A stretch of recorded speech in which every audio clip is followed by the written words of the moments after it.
Olá pessoal do segundo ano, tudo bem com vocês? Hoje iremos começar a aula aqui no livro de português, lá na página 31. Bom, temos esse texto aqui, tá? Da revista Ciência Hoje das Crianças. É uma história do Rex. Lembra que o Rex é o quê? É um dos mascotes, né? Um dos mascotes aqui da revista, tá? Então, ele está no fundo do mar, né? Passeando aqui, ele é um turista lá no fundo do mar. Então, vamos lá. Releiam a fala do peixe no segundo quadrinho. Com quem ele está se comunicando, ou seja, com quem ele está falando? Com o leitor. Qual é a intenção da fala dele? Apresentar os seres que vivem no fundo do mar. Rex e sua amiga Dinah só aparecem no último quadrinho. Por que eles estão lá no fundo do mar? Porque eles são turistas. De acordo com esses quadrinhos, os turistas como Rex e Dinah são tão comuns no fundo do mar quanto os peixes. Conversem sobre a história, comentem se gostaram ou não dela. Então aqui é pessoal, tá bom? Vocês irão comentar se vocês gostaram ou não, tá? Aqui tá pedindo para vocês fazerem a versão definitiva do texto numa folha avulsa, tá? Se vocês tiverem feito, pode deixar anexado aí no livro, se não, tudo bem, tá bom?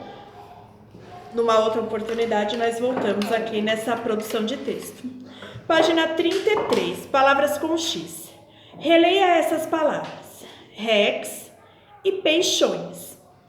Pinte de vermelho a consoante que se repete nas duas palavrinhas. Então, ó, eu deixei para pintar com vocês, tá? Qual é a consoante? É o X. Então, vamos pintar lá o X nas duas palavrinhas. Essa consoante nas duas palavras representa o mesmo som? Não. Ó, escuta só o barulhinho que ela faz, ó, o som. Rex, peixões. Estão vendo que o som é diferente? A letra X pode representar diferentes sons. Desembaralhe as sílabas e escreva o nome do que está representado nos desenhos. Então, o primeiro desenho é uma ameixa. O segundo, táxi. O terceiro, lagartixa. E o último, saxofone. Complete o quadro com as palavras da atividade anterior. Então, palavras com X que tem o som igual de Rex. Temos táxi e saxofone. E palavras com X que tem o mesmo som que peixões. Aí nós temos ameixa e lagartixa. Olha a letra R aqui, tá bom? Muita gente erra e escreve largatixa. Não tá certo. É lagartixa. Ok? Muito bem, pessoal. Agora vamos lá para matemática. Bom, pessoal, em matemática na página 18, aqui nós falávamos sobre aquele joguinho, né, do jogo da divisão, tá bom? Então, se vocês fizeram, né, vamos lá. Se vocês não fizeram, né, quando vocês fizerem, aí vocês voltam aqui na correção, tá bom? Eliane e Juliano estão jogando bingo da divisão. Então, aqui tá a cartela, tá? Na primeira rodada, a professora falou 6 palitos divididos igualmente entre 2 grupos. Contorne os palitos para representar essa divisão. Então, eu tenho 2 grupos, tá bom? E quantos palitos? 3 de um lado e 3 do outro. Estão vendo que na divisão não pode sobrar, né? Porque é uma divisão exata, então não tem sobra, tá bom? Pinte na cartela o número que Eliane deve marcar. Então, eu pintei. É o número 3, tá? Observe a cartela de Eliane após algumas rodadas. Essa cartela aqui. Que número falta marcar para Eliane preencher uma linha da cartela? Olha, o número 9. Faça um X na divisão que a professora poderia falar para Eliane marcar esse número. A metade de 18, tá bom? Então, para dar o resultado 9, temos a metade de 18. Na página 19, nós falamos as unidades de medida, que é o grama e o quilograma. Então, o símbolo do grama é o G e o símbolo do quilograma é o KG, tá? Aqui na página 20, estamos falando, olha, sobre esse instrumento, a balança. Então, aqui mostra diferentes tipos de balança, tá bom? Observe na balança digital o peso do pacote de café, tá? Então, aqui temos, olha, um pacotinho de café e aqui temos 10 pacotinhos de café. Você conhece alguma dessas balanças? Então é pessoal, qualquer uma dessas, tá bom? Se vocês conhecem ou não. Quantos gramas tem um pacote de café? Tá marcando aqui, ó, 100 gramas, tá? Quantos pacotes são necessários para se obter 1 quilograma de café? Quilograma. Então, ó, são necessários 10 pacotes de café, tá bom? Bom, pessoal, agora vamos para a caligrafia. Gente, agora em caligrafia, na página 25, nós tínhamos que organizar as palavras para montar as frases. Lembra que toda frase começa com letra maiúscula e termina com alguma pontuação. No caso aqui, termina com ponto final, tá? Então, a primeira frase: Guilherme ganhou uma guitarra. Letra B: o Jeep de Giovana estragou. Não esqueçam que a letra J tem um pinguinho, tá bom? Às vezes vocês podem até achar meio bobo esses pequenos detalhes. Ah, é ponto final, é pingo no J, é pingo no I. Mas são detalhes importantes, tá? Em caligrafia, por exemplo, isso conta muito, tá bom? Esse simples detalhe do pingo no J conta bastante, então precisa se atentar, tá? E também o jeito de escrever, né? Precisa cumprir aqui com os espaços corretamente. Senão, é o que eu falei pra vocês, não tem significado nenhum. O caderno de caligrafia é justamente isso, é você escrever da forma certa. Copie as palavras do quadro nos grupos corretos. Então, aqui com GU, GUE e aqui com GUI. Aqui fica G e GUI, nós falamos GUI, tá? G e GUI. Então, temos dengue, jegue, açougue. Do outro lado temos águia, guitarra e guichê, tá? Olha os acentos em guichê e em águia, tá bom? Pessoal, na página 26, para casa, são palavras com G ou GU que vocês irão preencher, tá?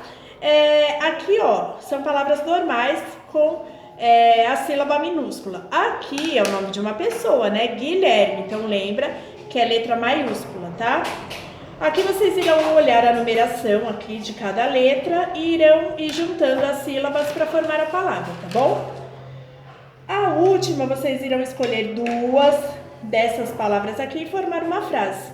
Pode ser até as 2 palavras numa frase só, tá bom? Eu lavei a Gillette com água, tá? Então vocês podem colocar as 2 palavrinhas dentro de uma frase só, tudo bem? Bom, beleza, pessoal. Agora vamos lá para ciências. Bom, gente, em ciências, na página 16, vamos falar sobre máquinas simples e plano inclinado. Então, o que é isso? Olha, temos 2 situações aqui. Na primeira situação, o homem está levando um caixote pesado para colocar dentro do caminhão. Na segunda situação, ele achou uma rampa e ele já está arrastando o caixote para guardar dentro do caminhão. Aqui temos uma pergunta, tá? Que vocês irão responder em casa. A pergunta é o seguinte: qual das situações a pessoa está fazendo menos esforço? Menos. Onde vocês acham que ele está se cansando menos? E por quê? Tá? Ó, aqui ele está carregando, tá até curvado. Aqui ele já está empurrando, olha, de boa, na rampinha, subindo no caminhão. Então, qual das 2 situações ele está fazendo menos força? Na primeira ou na segunda? E por quê, tá bom? Aqui vocês irão responder em casa, tá? Bom, já na página 17, olha só. Plano inclinado e alavanca. Podemos alterar o estado de movimento de um objeto se aplicarmos sobre ele uma força. Lançar uma bola para o alto e empurrar uma cadeira, por exemplo, são ações que envolvem a aplicação de uma força. Então, aqui, ó, nós temos dois objetos, né? Temos a rampa e temos um escorregador, tá bom? Se vocês olharem, os dois apresentam uma rampa de um plano inclinado. Esse plano inclinado e a rampa, eles facilitam o transporte das pessoas e transporte de objetos, tá? Na página 18, temos aqui outro tipo de objeto. temos aqui, ó, tesoura, gangorra, espremedor de limão e a pá, tá bom? Então, esses 4 objetos, eles funcionam por meio de uma alavanca.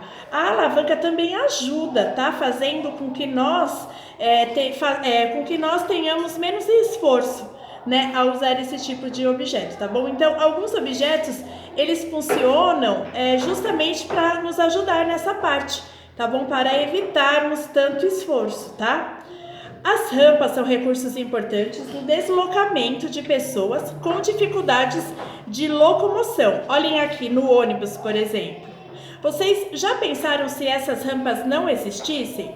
Então, essas rampas, elas facilitam a vida das pessoas, principalmente dos cadeirantes, como vocês estão vendo aqui na foto, tá bom?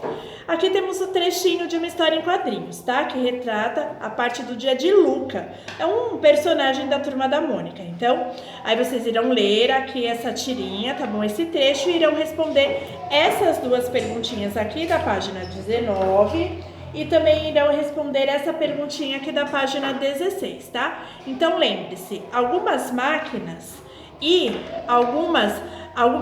elas nos ajudam, tá bom? E alguns objetos nós usamos com alavanca, porque também servem para nos ajudar, tá bom? Para a gente também não fazer tanto esforço, tá? Então, as alavancas, elas nos ajudam diariamente. E aqui, principalmente nesses objetos, como vocês estão vendo, que são de uso do dia a dia, né? Então, muito bem, pessoal. Agora vamos lá para educação financeira, tá bom? Bom, pessoal, em educação financeira, estamos falando sobre sonhos. Como vocês sabem, os sonhos são muito importantes. E quem não gosta de sonhar, né? É muito bom sonhar. Então, olha só, temos 3 crianças aqui na página 18, cada uma com um sonho diferente. Eu sou o Marcos, meu sonho é inventar algo para alegrar as pessoas quando estão tristes. Eu sou a Angelita, meu sonho é inventar algo que me proteja dos perigos. Eu sou o Lucas. Meu sonho é que todos tenham uma casa para morar. Bom, como vocês viram, todos têm um sonho e são sonhos diferentes, certo? Muito bem. Aqui na página 19, vocês irão responder uma das 3 crianças a realizar o sonho dela e colocar o nome aqui, tá? Escolher uma delas, o Marcos, a Angelita ou o Lucas. Qual sonho que vocês gostaram mais? E coloca o nome da criancinha aqui, tá bom? Aí depois vocês irão fazer um desenho para mostrar a solução de cada um deles. Então, pensa bem, o Marcos, ele quer alguma coisa que alegre as pessoas quando elas estão tristes. O que poderia ser? Aí você vem e desenha aqui, tá bom? A Angelita, ela quer algo que proteja ela dos perigos. Desenha aqui também. Então, o sonho, vocês vão desenhar a solução para o sonho de cada um das 3 crianças, tá bom? E respondam aqui, ó, a questão 3 também, tá certo? Muito bem, pessoal, por hoje é isso. Até a nossa próxima aula, tá bom? Beijinho pra vocês!